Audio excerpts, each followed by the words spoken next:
ran a maximum security prison in New York State. People who go to prison are poor. There are people who are poor. And they partly go to prison because they can't afford the lawyers. Poor, they're drug involved, they're alcohol involved, they might have had parents in the criminal justice system. Why did they have parents in the criminal justice? Because they were drug involved and poor. And the group that was skyrocketing was the small drug offenders. Users who sell $20 worth of drugs on the street corner to get their own drugs. That's what went to prison with the war in prison. And whatever the problem is, our reaction seems to be that we put the person in prison. And what's happened? We've let down some of these kids who've already been left out in the cold a long time ago. My name is Glenn Cuffey. My name is Antonio Ferrara. Name is Carmine Galarza. My name is Gregory Gates. My name is Mr. James Newman. Walter Bass. Jose Crespi. My name is David Alston. What's your education level? My 8th grade. I got my GED in '92. Correctional officer. Okay. GED. And where did you get your GED? Prison. Okay. Well, I grew up fatherless. Where did you grow up? I grew up in a lot of foster homes, group homes. I mean, my father was an alcoholic. Look back in my childhood, I just wanted to be loved like any other child and raised properly. My self-esteem was extremely low. Because if I felt good about myself, I would have never placed myself in a position. I started, getting into the street life. Wanting to be like the hoodlums. Okay. And why did you want to be like that? Because at that time they were showing love. Did you have any role models when you were growing up? Looking back, no. No? No. Did you have any role models growing up? No, not really. No. In the communities where I'm from, they don't focus on education, they don't set goals, or role models are very inappropriate. They're the people who are doing the wrong things, the drug dealers, the guys they call ballers. Mm-hmm. You know. What do you think led you to take a route of illegal activities? I say the greatest factor was drugs. Okay. Drug usage.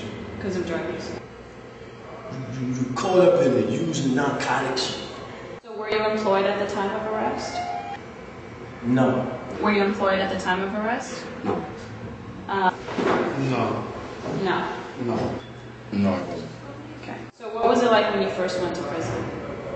My very first time? It was scary. I was scared. Yeah. I was very scared. Horrific. It was the most horrific experience. Wow. Scared. Scared. So what was it like when you first went to prison?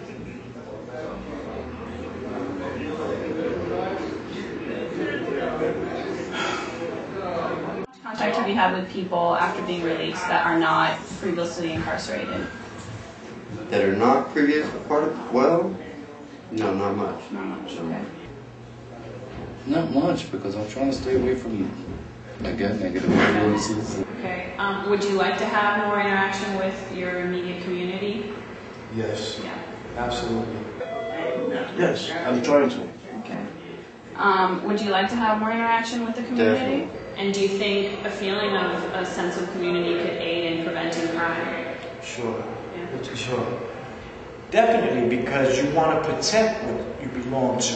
If you feel alienated from the community, Yeah. and you can't hold your head up in the community, then these people are against you. Yeah. I just have to keep myself around the right people. I actively seek out positive people because I need as much support as possible. When your time comes, I know this is my season. I'm not going to get high. Mm-hmm. I'm not worried about it. You take urine until I go in the grave. I'm not getting high. Mm-hmm. You understand? I'm going to get my life together. Yeah. If it takes the last breath from me, I'm going to do that. And I took an honest look at myself and my life and how much time I wasted. Yeah. And I made a decision then and there that I would change. It was my mother. She called up to wish me a happy birthday. But my mother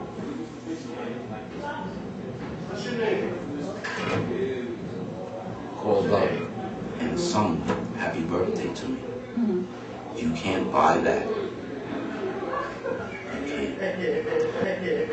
So that was one of my proudest moments. Just being able to say, I'm out. I came here, I humbled myself. I worked and I budgeted my little bit of money and I sustained myself, and just being able to call and say, no, I'm not going to the Bronx to live. I live in Brooklyn. I'm in a work facility. I work. I do this. I wrote a letter to my brother last year. I called him my hero. My brother goes to work every day. Oh, what are your dreams for yourself?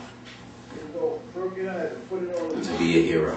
Okay. I want to start a youth ministry for youth. I want to be able to go in the courtroom. So you know something, Ron? I want to take full responsibility of this young man's life.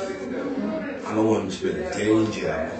I want him to be released today into my custody. And I want to give him an education. I want to give him spirituality. I want to give him a life that nobody ever gave me. I want to give him a chance that nobody gave me.